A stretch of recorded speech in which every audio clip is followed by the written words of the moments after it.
2019년 2월 27일, 28일. 장소는 베트남 하노이.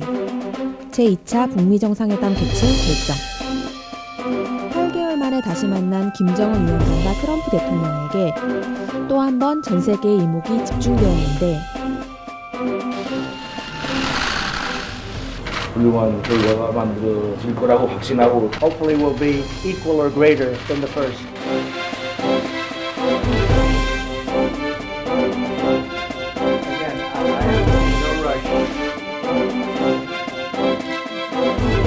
그러나 생각보다 길어진 둘째 날 회담, 그리고 갑작스런 오찬 취소.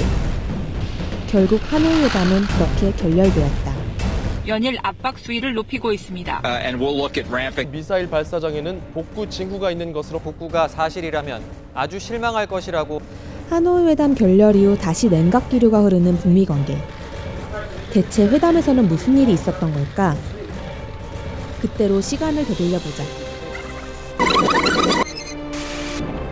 만찬까지 양국 정상 분위기가 상당히 좋았기 때문에 회담 결렬에 대해서 기자들은 사실 전혀 예상하지 못하고 있었고요. 일부 기자들은 기사를 거의 다 써놓고 선언문 들어갈 자리만 남겨두기도 했습니다. 기자회견장에서 제가 미국 기자 한 명을 만나기도 했는데요. 트럼프 대통령이 오히려 나쁜 합의? 이른바 배드딜에 서명할까 봐 걱정을 하고 있었지 이렇게 회담장을 박차고 나올 거라고는 전혀 예상하지 못했다고 말했습니다. 예상을 뒤엎어버린 회담 결렬에 기자들은 물론 국민들의 실망감도 컸는데 그렇다면 왜 하노이 회담은 결렬되었을까? 미국 강경파인 내파들의 입김이 크게 작용한 것으로 보입니다. 대북 강경파인 존 볼튼 보좌관의 동행에 결렬은 어느 정도 예상된 수준이었다는 관측도 나옵니다. 미국 국내 정치 상황도 이번 회담 결렬에 영향을 미쳤다는 의견들이 있는데요. 트럼프 대통령 자신도 코언 변호사의 청문회가 이번 회담 결렬에 영향을 미쳤다고 밝힌 바 있습니다. 미국 언론들이 온통 코언 청문회에 초점을 맞추고 있었는데요. 결렬된 이후로 헤드라인이 모조리 하노이 결렬로 바뀌었습니다. 결국 트럼프 대통령은 회담장을 박차고 나오면서 자신에게 불리한 그런 뉴스들을 모두 묻어버린 셈인데요. 트럼프 대통령이 협상가적 기질이 발휘된 것이 아닌가 그런 분석도 나왔습니다. 미국이 플러스 알파로 영변 핵시설 외에 다른 요구를 했다는 의견도 전해집니다. 볼턴 보좌관은 회담 직후 노란 봉투 안에 빅딜 문서를 담아서 북측에 전달했다고 말을 했는데요. 대량 살상무기나 탄도미사일을 포기하라는 플러스 알파 내용을 포함했다고 합니다. 북한은 사전에 논의되지 않은 빅딜이 나왔기 때문에 더 당황스러운 모습을 보였다고 평가됩니다. 여러 가지 썰이 난무하는 가운데 당시 트럼프 대통령과 북한 측 기자회견장 분위기는 어땠을까? 기자회견장에서 트럼프 대통령은 상당히 차분하고 담담했습니다. 회담 결렬을 미리 옵션 중에 하나 넣어온 사람처럼 보였고요. 당황한 건 오히려 취재진인 것 같았어요. 하노이 회담 결과는 트럼프 대통령과 미국 관료들의 지금까지의 발언과는 대치되는 것이어서 많은 사람들을 당혹시켰습니다.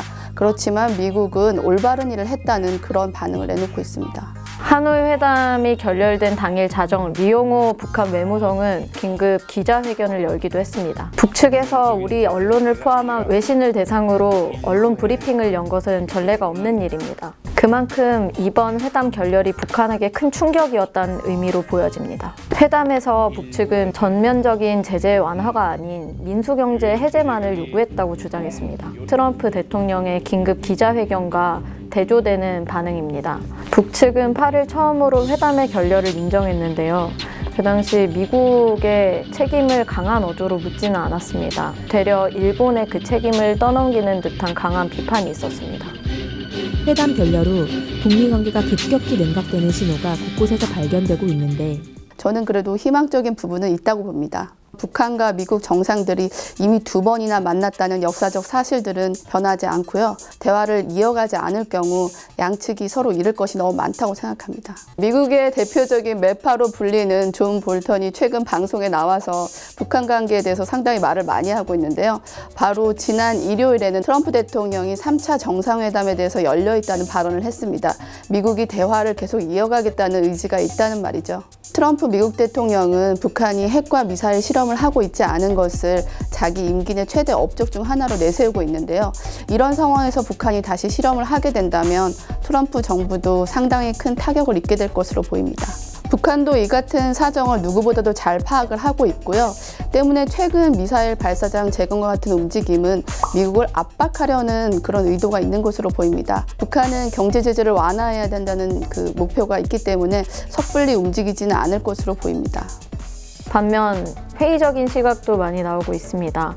미국의 유수의 언론들은 최근 잇따라 동창리를 비롯해 산음동 등 북한 일부 지역에서 미사일 발사 재개 움직임이 보이고 있다는 보도를 내놨습니다. 북미 협상력을 높이기 위한 수단이라는 분석입니다. 회담 결렬 직후 트럼프 대통령은 문재인 대통령과의 통화에서 김정은 위원장과의 사이에서 중재 역할을 해달라고 7차례나 당부했다고 하는데 과연 지금 우리 정부는 어떤 역할을 할 수 있을까? 북미 회담이 결렬된 상황에서 문재인 정부가 중재역을 맡는 데에 대한 시기상조라는 의견이 나오고 있습니다.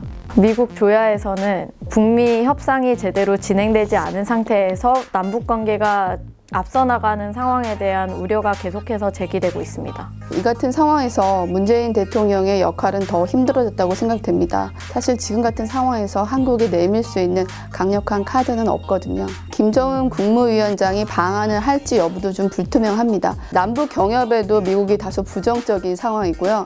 다만 한국 정부가 할 수 있는 일은 미국과 북한 사이에 불필요한 오해를 방지하는 일일 것 같습니다. 그동안 3차 정상회담을 통해서 그 쌓아온 교류, 신뢰, 그것이 바탕으로 되어서 양측이 좀 더 원활하게 소통할 수 있도록 돕는 것이 한국의 가장 큰 역할이 될 것 같습니다.